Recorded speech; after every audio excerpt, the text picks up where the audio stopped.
My name is Gary Butterfield. My name is Cole Ross.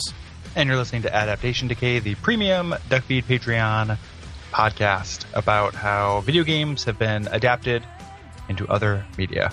Yes. And why are you doing this to us? Why did I do this to us? Yeah, this is the worst movie I've ever seen, Cole. Oh, yep. I've never seen a Uwe Boll movie. I just know about him. Mm-hmm. This is my first. Yeah. Yeah. This is incomprehensible bullshit. This is really, really bad. It lives up to the hype. Orange Boy. This is bad. Yeah. Sorry. Jeez. Orange Boy. No, don't call me Orange Boy. I'm sorry.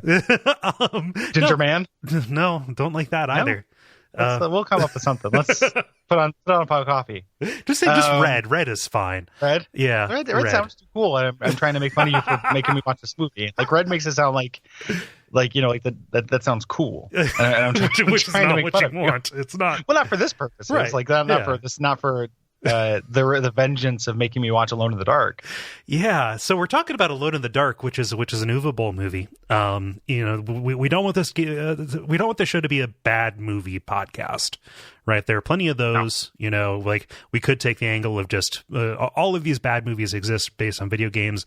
Let's go for it. But it's kind of hard to talk about video game adaptations to film without talking about Uwe Boll. And Gary, I don't know, you haven't seen anything else. I've only seen bits and pieces of most of the other stuff. This is, I think, the least objectionable one. That's amazing. In terms of... I have a hard time believing that when there's a Dungeon Siege tale that has Burt Reynolds as the king. Like that seems like that's got to be the best one. Yeah, we might go over that one. That one also has oh my gosh, what's his name? Matthew Lillard in it for some reason. Yeah.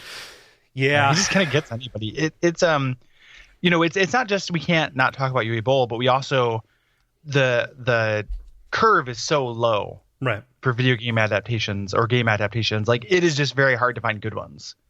When we try, right, it's difficult. So this is kind of where we're landing, but I think that the difference between us and a normal bad movie podcast, other than the fact that they are wildly popular, and the most popular podcast in podcasts, right, is the fact that we're not trying that, we're not approaching it, mm-hmm, in that direction. This is extremely bad. And I had only read about Uwe Boll. Like there's a lot of articles kind of explaining him. Richard Kiyanka from Something Awful, like. He challenged him to a boxing match, and Lotax went and did it, and it was just like, he's a fucking maniac. Like it was the worst, It's just like, Uwe Boll he didn't tell anybody that he was like a semi-professional boxer. Like, yes. Hey, come on, hey, you want to fight me on the internet? Well, I'll fight you in real life. And then it's like kind of fun. And then like, oh wait, this is why you don't do that. When someone says, hey, let's take this internet jest and turn it into a real life thing. Let's not do that. This is why you don't do that. No, don't do it. And Uwe Boll is just incredibly antagonistic to anybody that he works with. He's very contemptuous of people who like video games, even though it's literally the only reason anybody knows his name. I was gonna say outside of Germany, but just anywhere, I suppose. Yeah. He's and the way he makes his movies, and this has been explained better elsewhere. Yeah. But it's like German tax law loops. Right. Like he's taking advantage of loops in a tax law. Right. It's literally the producers is what's going on here. Yes. And that's why, and shame on, it's not Uwe Boll's fault. It's video games being so fucking ready to sell out their licenses. Yes. Because something I was thinking about with this is like, this is a huge opportunity cost. Mm-hmm. Because there could be like, this is based on the fourth Alone in the Dark game, which is widely considered not to be very good. Yeah, the new Nightmare. Like the reboot, it's new real. Nightmare. Yeah.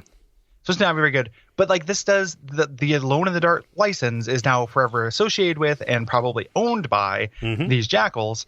Whereas like you could make a very cool Alone in the Dark movie. Mm-hmm. Like the first movie, like one person alone exploring this mansion,